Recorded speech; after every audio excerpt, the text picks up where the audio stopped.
Okay, since there has been so much negative things in the paper recently, I would like each candidate to tell me why they live in Moscow and what makes Moscow a unique and good community. Thank you. Okay, thank you. And that'll go to John Weber first. Excuse me. I grew up here in Moscow, came here the summer before my third grade. And so living in Moscow is where I live. It's where I choose to live. It's a great place. It has got a lot of amenities that much larger cities have, but we're still a small town. We've got 2 universities. We've got all the cultural aspects of having 2 universities. We've got the farmers market for half the year, which is a real good way for people not only to buy their produce, but it's also a good way for them to mix and match amongst themselves. We have got a very involved community as far as what happens, and that people pay attention to what happens and have opinions about what happens. Moscow is a place I chose to live in when I graduated from college, having lived here for 59 plus years. So I'm a Moscow fan. Okay, that was John Weber, and now we got Art Bettge. Yeah, like John, I found a lot of intriguing and wonderful things about our little village here. It's really a fun place to live. Part of it has to do with the fact that we have cultural amenities far beyond most communities our size, courtesy of the universities and the students who live here. We also have a very involved citizenry who get involved with volunteer organizations of all kinds, local theater, music, the farmers market. All kinds of things go on in this town all the time. Anybody who says they're bored and have nothing to do are not looking very hard. We also have the fact that people really, really do care about this community and want to see it grow, prosper, and be up and sustainable. I like the fact that people get behind issues like constructing more bike paths, separating bikers and pedestrians from motorized vehicular traffic. People are all the time about that. They support their sports. They support their schools regularly. And it's really, really important to me to live in a community like this. And that was Art Bettge. I noticed I had both lines occupied in the hold mode. So if somebody got a busy signal just a minute ago, 892-9200 is that'll get you through to the station, and we'll put you on the air with questions for City Council candidates Art Bettge and John Weber here at KRFP 92.5, soon to be 90.3. And seeing none at the moment, the next question will go to Art Bettge first. And will the Joseph Street ball fields being built by the school district, partially with Moscow City money, be sufficient for the city's playfield needs in the foreseeable future? Well, first I'd like to expand that a little bit beyond the mere concept of playfields. We do need some new playfields because the ones we have are rather divotty and not the best in the world. And participation with the school district is a really good way to solve 2 sets of problems at the same time, the need of the school district for playfields as well as the city itself. The playfields that were destined to be down on Palouse River Drive, man, those things are looking like they're going to be forever out there and not likely to be developed soon. So we need something now, and this is a good means to accomplish that. But I would also like to see Parks and Recreation expand their vision away from organized sports altogether and into things like more casual recreation, smaller pocket parks where people can go just throw down a blanket or toss a frisbee about. We don't need playground equipment or large swatches of green lawn for that, and I think it's something that we need to examine for Moscow's future. And that was Art Bettge, and now John Weber.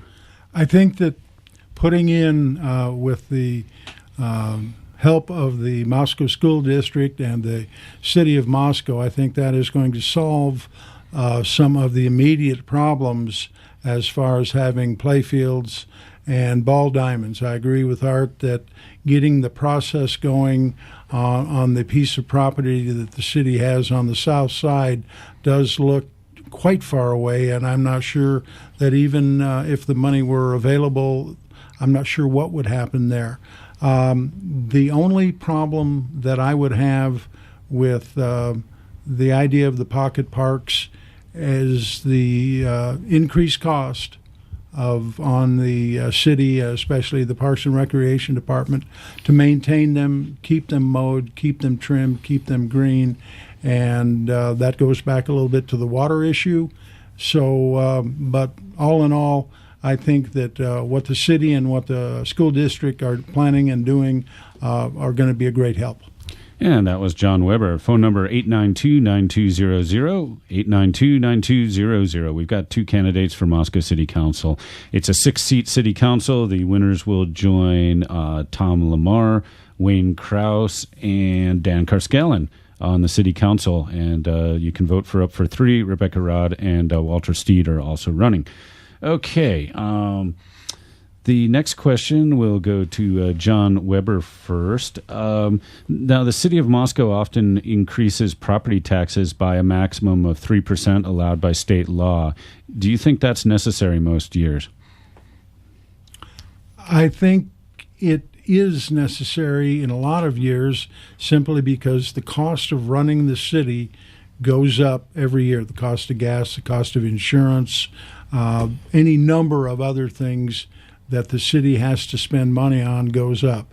And if we don't increase the tax base and have more people sharing in the costs and bringing money into the city, then the only way that you're able to defray those costs or even pay for those costs is to increase the taxes by up to 3%. And if you don't do it one year, the next year you may have to do it 5%. And that would be one of the reasons that I am always banging on the drum of let's grow the economy here locally so that we can pay for the services that everyone has got used to and wants to keep. And that was John Weber, now Art Bettge. Yeah, I'm not sure the city has often raised the tax rates. During the recession these past few years, the city has foregone tax increases more years than it has instigated any tax increases. And for sure, people make the city government more like running a business. Well, like any other business, the cost of your inputs keeps going up. You're going to have to raise your prices.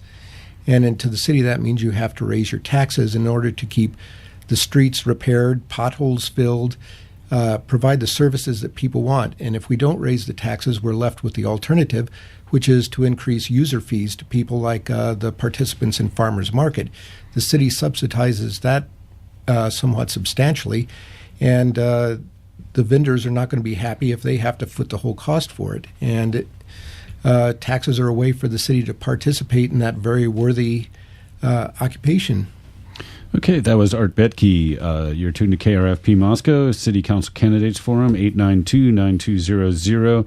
And the next question will go to Art Bettge first. And we have an urban renewal district in town called Legacy Crossing. It's one of two. Is that going to be developed into a successful business residential mix as planned? I would love to just fire off and say yes. But what we need is to actually enlist the participation of our development community in this. The city is doing all it can, especially through the URA, to provide the infrastructure, the roads, the sewer, the water, the electricity, the communications networks that would facilitate growth and minimize the cost to developers. It's pretty much ready to go except for some brownfield remediation there. And what we need is just to get some innovative and forward-looking developers to front the money and initiate some projects in that part of town. But I think it would be hugely successful in linking the university and downtown together, not only culturally and socially, but economically as well. And that was Art Bettge, and now John Weber. I think that we are a way off on doing that, even if the city is able to use the tax increment financing that it uses to put in infrastructure, roads, water, sewer, things like that. It's a large project, much more than 100 acres, and we do need to find some people that are willing to take some upfront money and invest it in our town. And if we do this, and if we make them feel welcome, and we make them feel that they can have something that they can rely on from the city as far as what is expected of them, what the city gives in return, I think we're going to have a much, much better chance of recruiting people to develop Legacy Crossing. And that was John Weber, KRFP Moscow 892-9200. And we have a caller on the line. So caller, go ahead.